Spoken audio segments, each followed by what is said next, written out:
Irmãos, hoje nós vamos dar início a um novo capítulo no livro de Gênesis. Temos meditado neste livro e hoje nós iniciaremos o capítulo 36.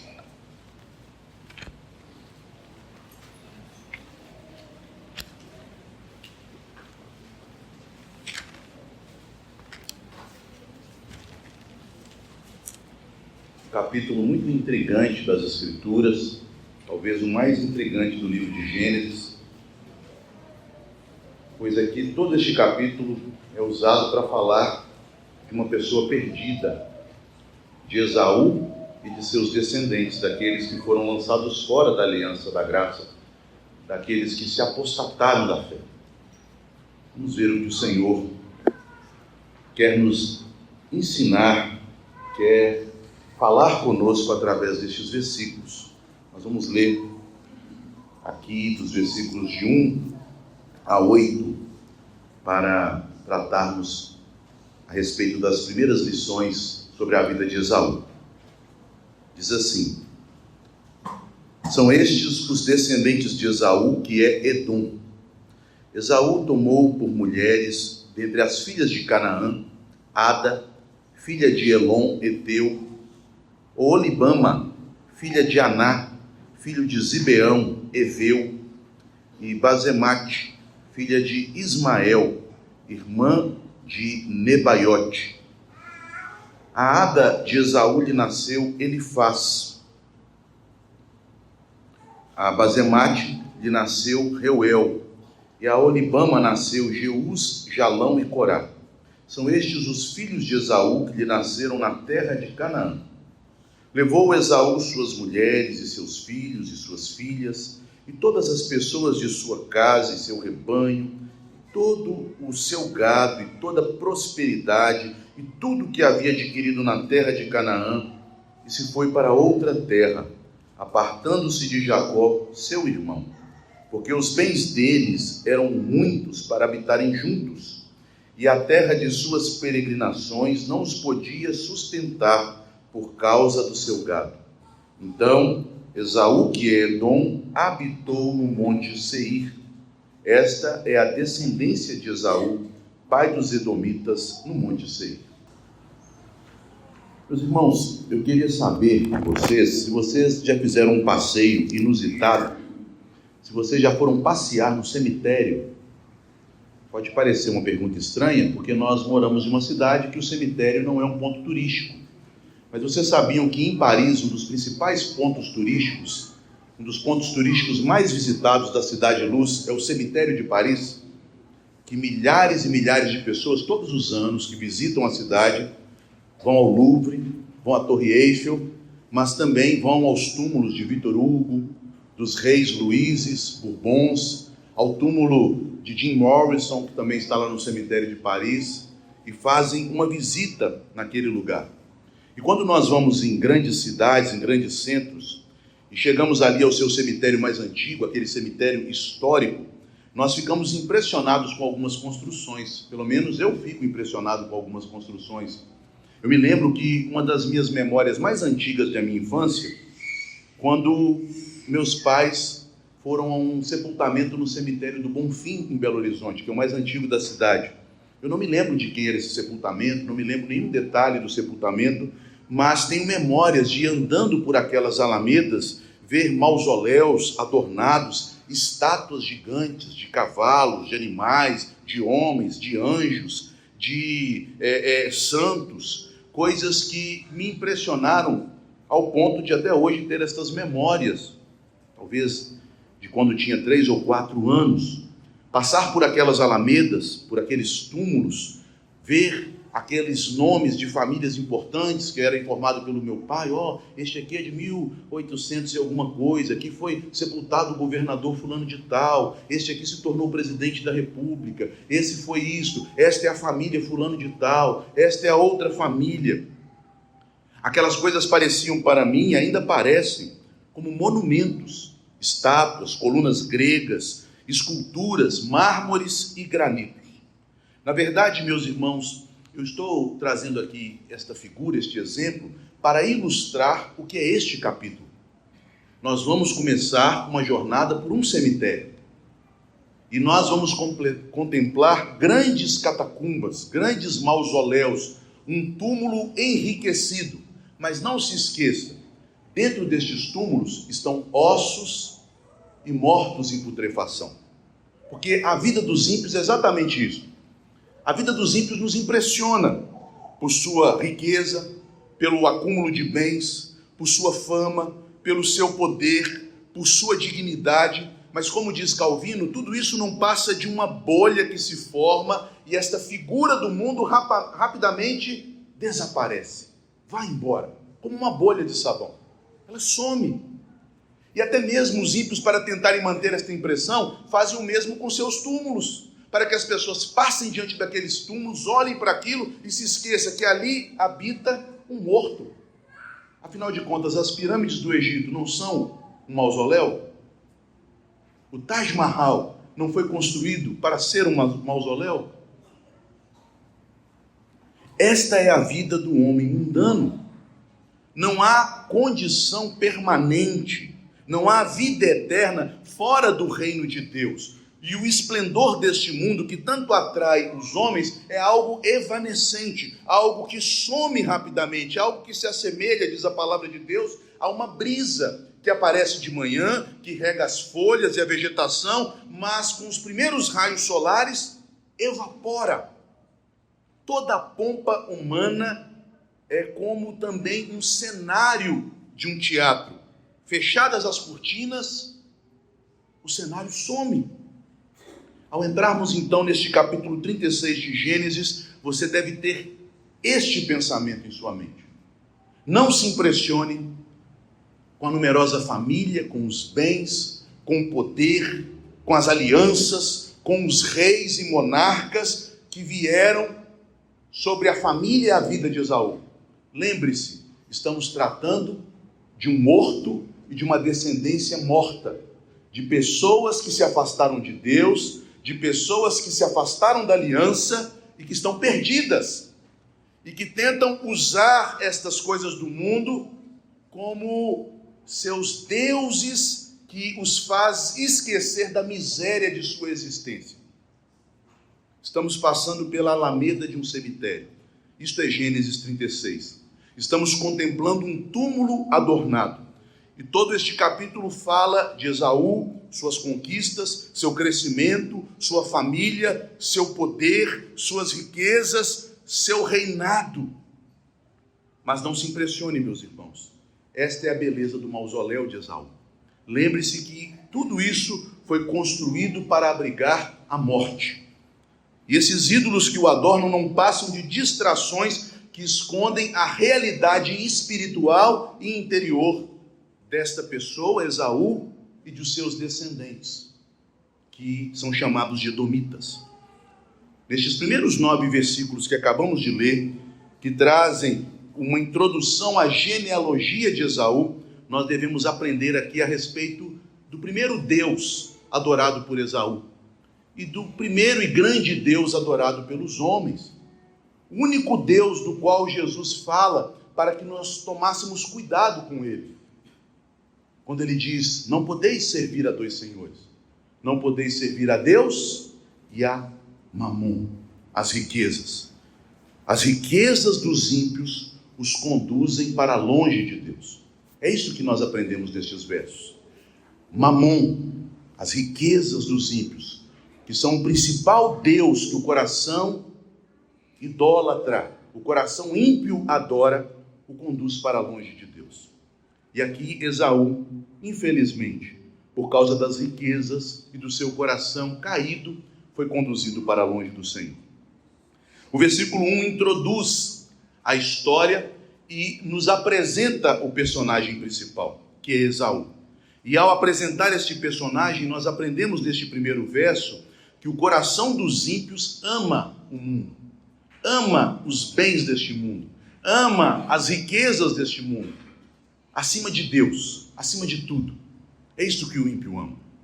A identidade do ímpio é descrita na pessoa de Esaú. Esta é a genealogia, ou estes são os descendentes, ou a palavra Toledô também poderia ser traduzida. Esta é a história de Esaú. A história descreve quem é o homem, Sua posteridade ilustra aquilo que ele amou, aquilo que ele foi, aquilo que ele legou. Quem é esse homem? Esaú, veja o que o texto diz. Ele é Edom. Esaú é Edom. Você se lembra o que significa esse nome?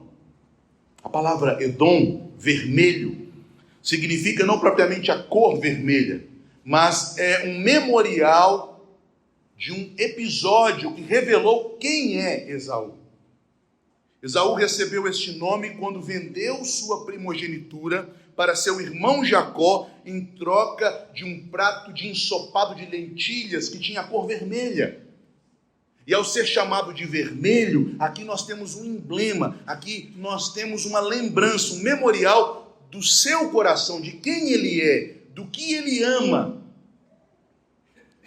Apesar de toda a riqueza e poder que Esaú acumulou, seu nome lembra o tipo de homem sensual que ele é. E sensualidade aqui não é no sentido dos prazeres sexuais, mas é sensual no sentido de alguém que é atraído pelos seus desejos, pelos seus olhos, por sua cobiça, aquilo que o apóstolo João chama de concupiscência da carne, concupiscência dos olhos, o desejo de ter, o desejo de prazer, o desejo de ser, a soberba da vida. Ele é chamado de vermelho porque ele se tornou aquilo que ele desejou. Ele deseja a satisfação do seu coração, ele deseja a satisfação imediata dos seus prazeres. Uma pessoa que vive para a satisfação própria. Isso significa ser Edom. Ele é Edom. E todo ímpio pode ser chamado assim. Todo ímpio pode ser classificado assim. Todo ímpio é um edomita. Todo ímpio vive para satisfazer seu coração, seus desejos, seus apetites. Seu nome Esaú remete ao seu nascimento. Ele nasceu Esaú, mas ele é Edom. Ele nasceu Esaú porque recebeu este nome como filho da aliança, o peludo filho de Isaque, o filho primogênito de Isaque, o descendente de Abraão. Ele nasceu na aliança como filho de Isaque. Ele recebeu o sinal da aliança, da promessa de Cristo, que era a circuncisão, o sinal da aliança que foi dado a Abraão e aos seus filhos, que foi passado e transmitido este sinal a Isaque e também a Esaú. Ele recebeu a promessa de que por meio do descendente de seu pai e avô viria o grande descendente, que é Cristo, a fim de que por meio de Cristo fossem abençoadas todas as famílias da terra. Esaú tem esta origem, mas ele não se manteve na sua origem. Ele é Edom. Ele é um réprobo, isto é, ele é um joio em meio ao trigo. Ele nasceu na aliança, mas seu coração é um coração pecaminoso. É um coração que deseja a satisfação dos seus prazeres. É um coração cobiçoso. Ele nasceu na aliança, mas ele não nasceu de Deus. Ele não nasceu de novo. Nos versículos 2 a 5, nós temos o desenvolvimento deste coração, ou a manifestação deste coração de Edom, deste coração caído na sua vida. Um coração que busca autossatisfação, um coração que busca prazeres terrenos. Este é o coração dos ímpios. Este é o Deus dos ímpios. Esaú se entregou aos prazeres. E ao contrário de seu pai e de seu avô, ele teve várias mulheres. Abraão teve Sara. Embora até mesmo pela ideia de Sara, ele tenha conhecido uma serva, Agar, ele não se juntou com Agar. Ele teve um momento com Agar, pecaminoso, mas ele se manteve sempre com a sua esposa Sara. Da mesma forma, Isaque teve sua Rebeca e a amou por toda a sua vida. Ele viu em seu pai, em seu avô, exemplo de homens que honraram o matrimônio. Pecadores, sim, mas que honraram o matrimônio. Mas o que Esaú buscou? Ele buscou o prazer que satisfizesse o seu coração.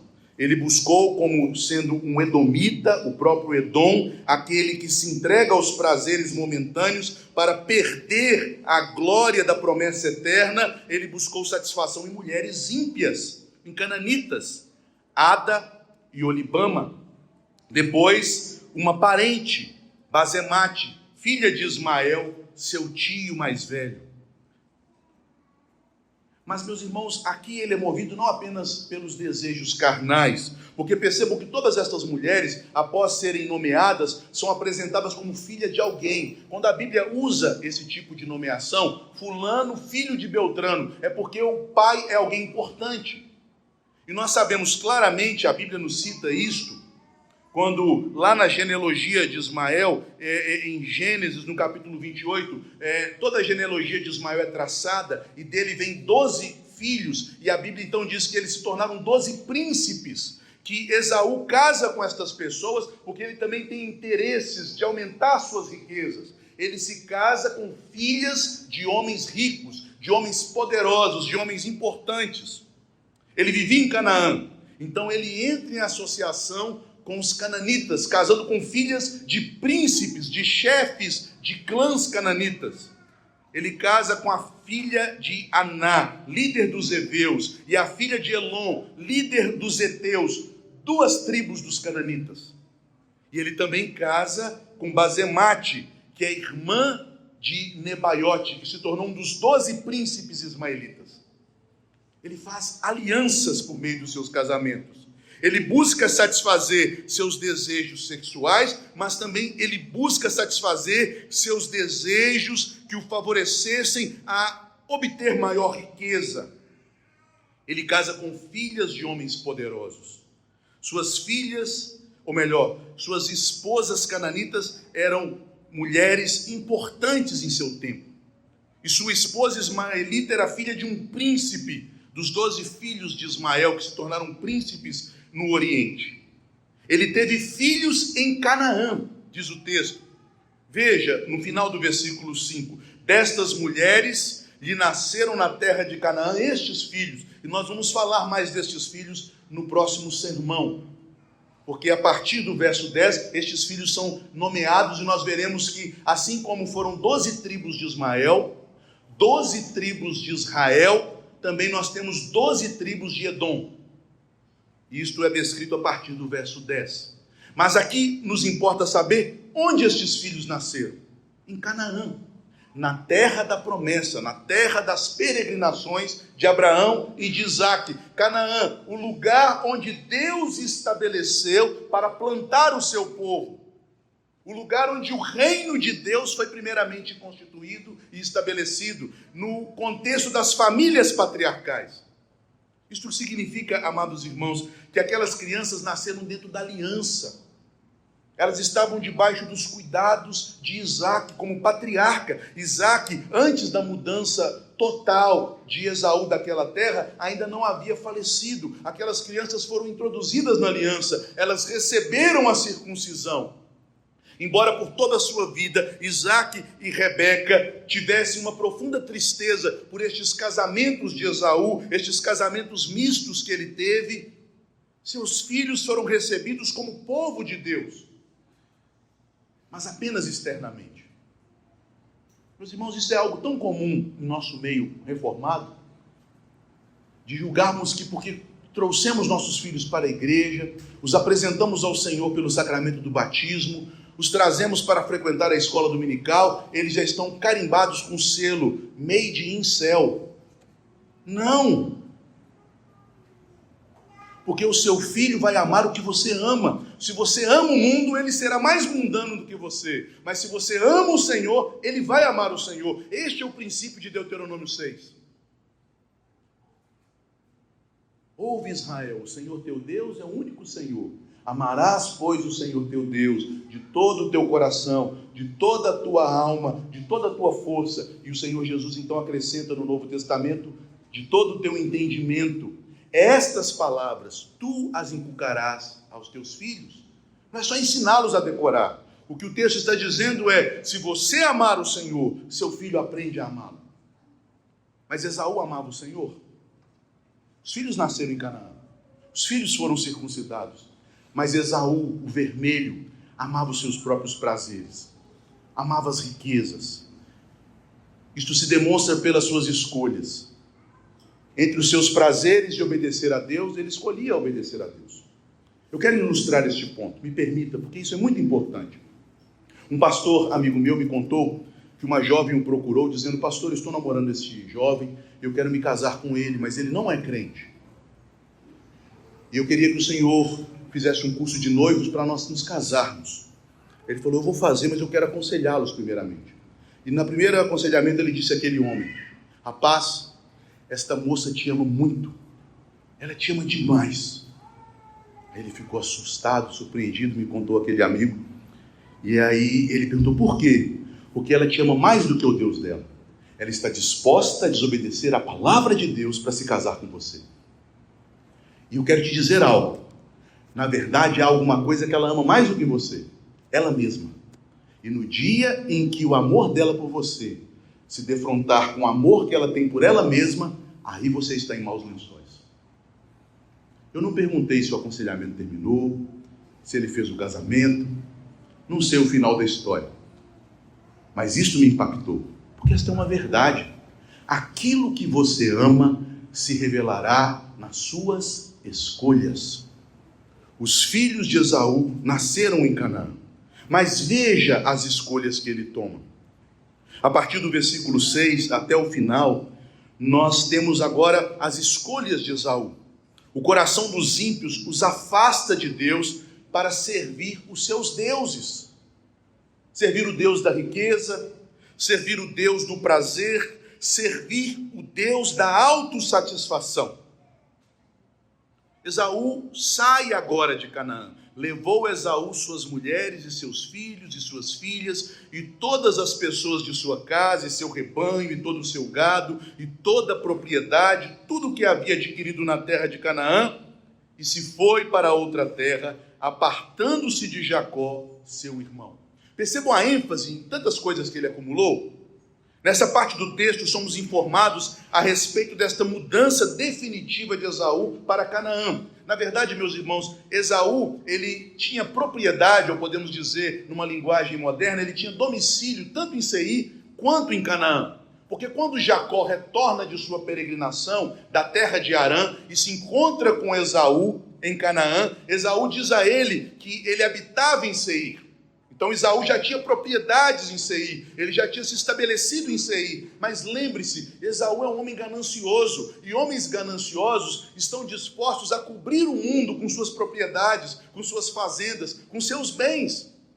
Isaque havia morrido, não é o que lemos no capítulo anterior, versos 28 e 29?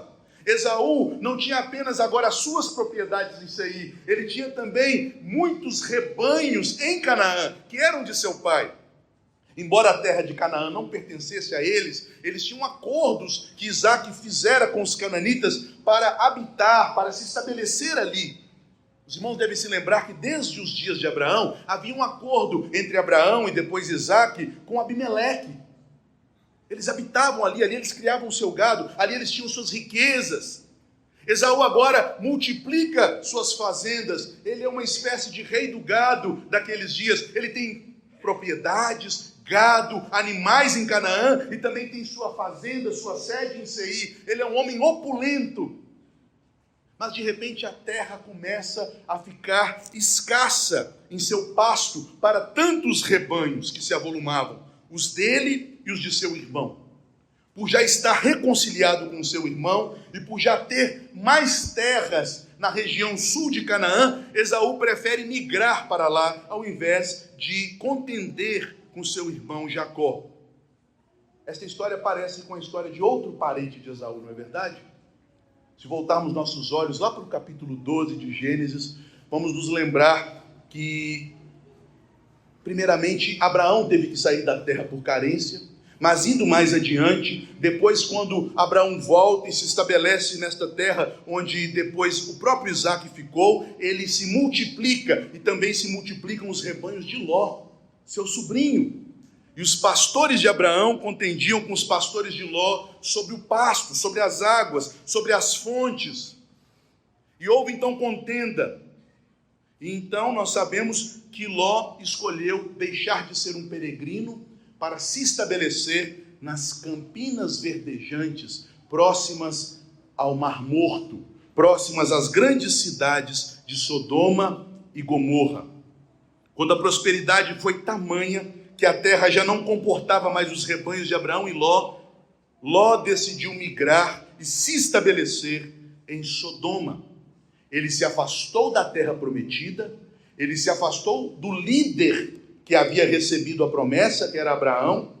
Ele se afastou do lugar onde havia a palavra de Deus, porque naquele período os profetas de Deus eram os patriarcas, Abraão era o profeta de Deus, conforme o testemunho de Abimeleque em Gênesis, e quis viver uma vida regalada no mundo, se estabelecer próximo de uma grande cidade, viver e desfrutar de sua prosperidade. Bendito seja o Senhor, porque Ló, apesar de seus desvios, permaneceu um homem crente. Perdeu a sua família, mas permaneceu crente. Mas Esaú, meus amados irmãos, não era da mesma estirpe de Ló. O seu coração não era crente. Ele não foi arrastado para o mundo por fraqueza. Ele foi arrastado para o mundo por desejar o mundo. Há pessoas, meus irmãos, que às vezes se esfriam em sua vida espiritual porque são fracas em sua fé. Mas outros não esfriaram, apenas demonstram que não têm fé alguma. É o caso de Esaú. Ele não tem fé. Ele não tem fé que aquela terra é a terra da promessa, que após todos os anos que Deus determinou, aquela terra seria possessão da linhagem de Abraão, que o Messias viria dali, que a salvação viria naquele lugar. Ele não crê nessas coisas. Ele está preocupado e ocupado em, como diz o texto, aumentar suas mulheres, seus filhos, suas filhas, seus trabalhadores, as pessoas de sua casa, seu rebanho, seu gado, propriedade, em adquirir. É isso que ele quer. Este é o desejo do coração. E o que isto leva a fazer? Veja o verso 7, a explicação. Porque os bens deles eram muitos para habitarem juntos na terra de suas peregrinações. Ele deixa de ser um peregrino e diz o texto, então Esaú habitou. A palavra habitar aqui no hebraico quer dizer estabeleceu. Ele deixa de ser um peregrino para ser um homem que agora se estabelece nesse mundo. Aqui é o meu reino, aqui é a minha segurança, aqui está o que meu coração precisa e deseja. Eu não sou mais um peregrino, eu não sou mais um forasteiro. Em Seir, Esaú deixa o seu povo e deixa de ser povo de Deus. Ele abandona e apostata a igreja patriarcal, cuja bênção está agora sobre seu irmão Jacó, que é chamado de Israel.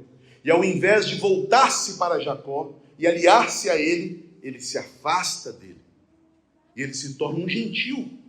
Vejam, meus irmãos, ele troca a bênção de Deus pelas lentilhas. E agora ele troca o privilégio de ser povo de Deus pelas riquezas do mundo. Ele se tornou gentil, ele não é mais povo de Deus, ele sai da terra das peregrinações.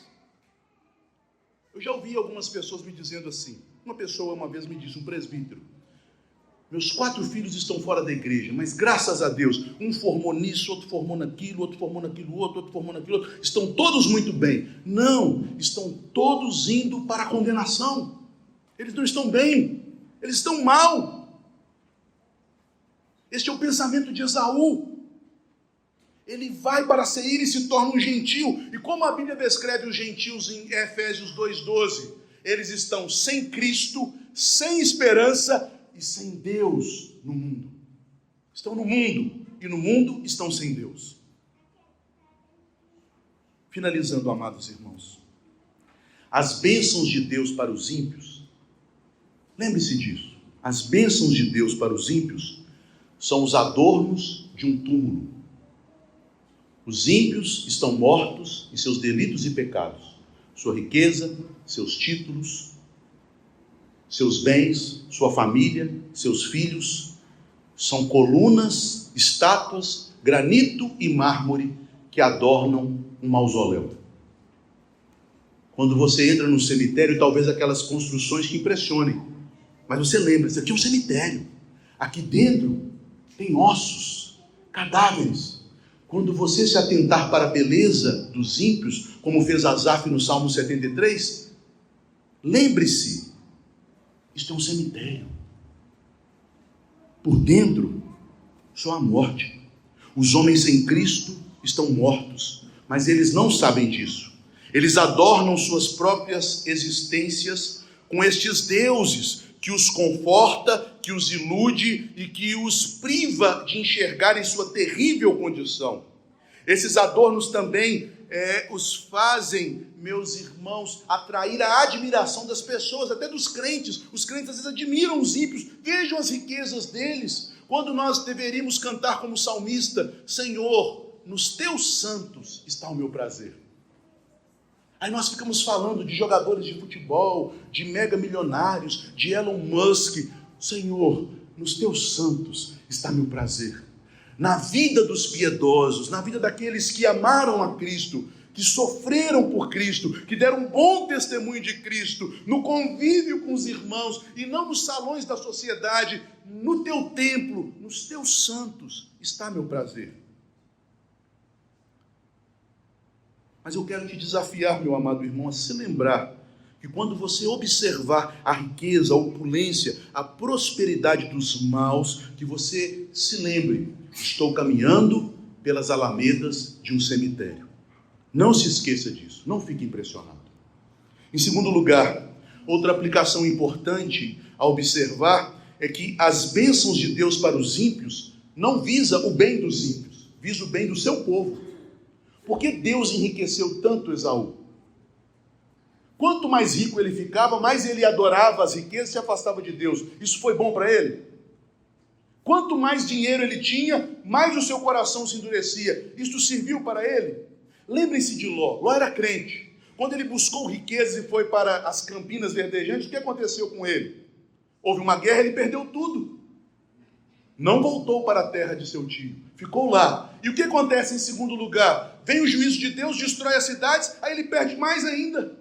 Perde a esposa, perde a moral. Deus o foi arrastando numa série de sofrimentos disciplinares, porque ele era um crente, a fim de mantê-lo diante do Senhor em graça, para a salvação. E Esaú? Tudo ia bem, só melhorava. Vocês vão ver ao longo desse capítulo prosperidade, aliança com os inimigos, filhos ficando ricos, filhos todos amando o pai e virando príncipes, e reis procedendo dele, enquanto o povo de Israel era escravo no Egito. Por que Deus fez isso? Deus trouxe bênçãos materiais sobre Esaú para o bem de Jacó, para que Esaú se afastasse de Jacó, e Jacó então pudesse criar sua família na presença de Deus. Esta é uma forma de Deus limpar a igreja do joio, abençoando o joio para tirá-lo da igreja. Foi isso que Deus fez com Esaú. Em terceiro lugar e por fim, onde está o teu tesouro? Em Canaã, no meio da igreja do povo de Deus, ou em Seir? Quero fazer essa pergunta agora não de maneira metafórica, mas de forma literal. O que você ama fazer?